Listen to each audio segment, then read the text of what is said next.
Hi. So I'm finished now, and it went okay. Not as smoothly as it has in the past, though. But I was awake through the whole thing because they did the nerve block. But this time, this wasn't a totally effective nerve block. And I've had them about 4 or 5 times now. And every other time, my arm was totally dead. I couldn't feel anything. I couldn't move my arm at all. But this time, my arm didn't go to sleep all the way. So the area around my thumb and my palm and up along the inside of my wrist was awake. And so... Could you feel the pain? Yeah, it hurt. And I could feel them cutting me. But Did you tell them at the time? I told them, but I don't know what they could have done. At that point? Yeah, and they did give me lidocaine shots, which hurt also. But It made me nervous when they were mixing them and saying we think that'll be okay. You know, when they were talking amongst themselves, like, yeah, oh, we'll mix them because we don't know which one will last long enough. Yeah, we'll mix it and that should do it. yeah. And your surgery was shorter than they thought, and it didn't. It didn't do it, and so it was kind of traumatic because before I just lay there and whatever, but this time I kind of see it was like it wasn't total feeling it, but I could feel the cutting. So that's pretty much feeling it. Yeah. But he would have stopped if I said stop, the surgeon. And he kept checking on me, but I just kind of gritted through it because I didn't want to. The alternative was they were going to give me something, you know, to make me go to sleep or whatever, and that can't happen. But it upset me because the anesthesiologist guy, see, me and Katie talked to the anesthesiology department last week, a week and a half ago, so that they would know ahead of time to have a small airway on hand in case they had to intubate me for any emergency reason. And we told them, you know, that they couldn't use any tape, and we told them to please use a manual blood pressure cuff instead of the machine blood pressure cuff because those really, really hurt me and they could cause damage. And everything sounded great and fine, and this lady researched EB and they were going to be all prepared for me. But when I got here, I don't know who dropped the ball, if the guy who was working on me just didn't read what he was supposed to, but he obviously did not get the message about anything. I was just a regular person in here to him. And when they read special things in your chart, they should come in and say specifically, so I noticed in your chart that it says such and such, and they have you re-explain it.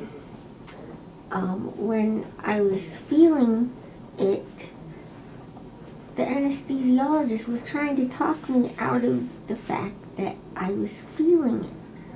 And he was trying to say, it's just pressure though, right? And I'm saying, no, it hurts. I'm feeling pain. And he just didn't believe me, I guess. And then when the procedure was all done, he's saying, so it's pretty numbed up for you, pretty good now, huh? And I said, no, I could still feel it, and it hurt. And he didn't say anything. He just went about whatever. It was like he couldn't accept the fact that he didn't do a good enough block on my arm, and he said, well, and I told my surgeon, and my anesthesiologist wasn't around when I told him. And you told Dr. Rockwell? Yeah, and he said some of them are better than others, and some of the blocks are better than others. So, and so this guy, this anesthesiologist man, he just didn't really seem like he cared, and he fell asleep, and... What do you mean he fell asleep? He was dozing off. In your surgery? Yes. Oh my God. And he was talking on his phone, and just, I mean, it's a pretty boring job. Why don't you go search out a way to use a manual cuff on me instead of having to use the automated cuff that ended up hurting me? I asked him to use the manual cuff, and he said, no, we can't do that because we can't, there's no place to put the, what's it called? Stethoscope on your arm. What's wrong with my arm? He can totally put the stethoscope on my arm. That was just, I just think he was just, I don't know, it didn't work out. Bad karma. And so then, yeah, the thing that just made me mad was that he was convinced that my arm was not feeling anything. That he was telling you what you were feeling? Yeah. And then this was the clincher. When he had put the monitor clippy thing that monitors your heart and temperature, clipped it. He had it on my ear, and when it was all over, instead of unclipping it, because it's like a clothespin, you have to pinch it to take it off, he yanked it off my ear, and it hurt me. And I don't know if he's done any damage. I haven't felt my ear because my IV's in my arm, but I said, ow! And my doctor looked at him and, ugh. Which ear was it? This ear. How's behind the earlobe? Yeah, there's a sore on the bottom of your ear. Jerk. It's torn. Jerk. He tore my ear. That was not necessary. What are you going to do about it, Jamie? I don't know. You have to be your own advocate. It could have been worse, I've heard of a lot worse. I've had a lot worse. But you're a trooper. But I'm just angry right now.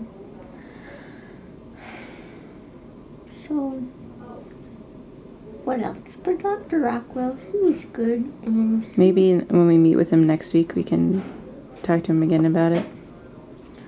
Yeah, I'm scared too, because I don't like to complain. I don't like to be in trouble, but... No, you're not, but you're not being troubled by advocating for what you deserve as a patient. No. Whether you're any patient or whether you have a special condition.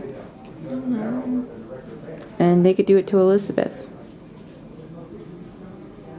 Yeah. I don't know what we could have done differently, though, because we took the extra time to come in and say, this is what's up, can you please be ready for this? Yeah. And it didn't get passed along. And the lady was so nice and seemed like she was so accommodating, but she wasn't the one in the room. Yeah. She knew she wasn't going to be the one in the room, too, so... But the fact that they can write all these special things in a chart and people can breeze through it and not even notice that there's anything different. For the doctor to treat you like you're a normal patient, you're not. You are normal, but you're not typical. How's Miss Jamie doing?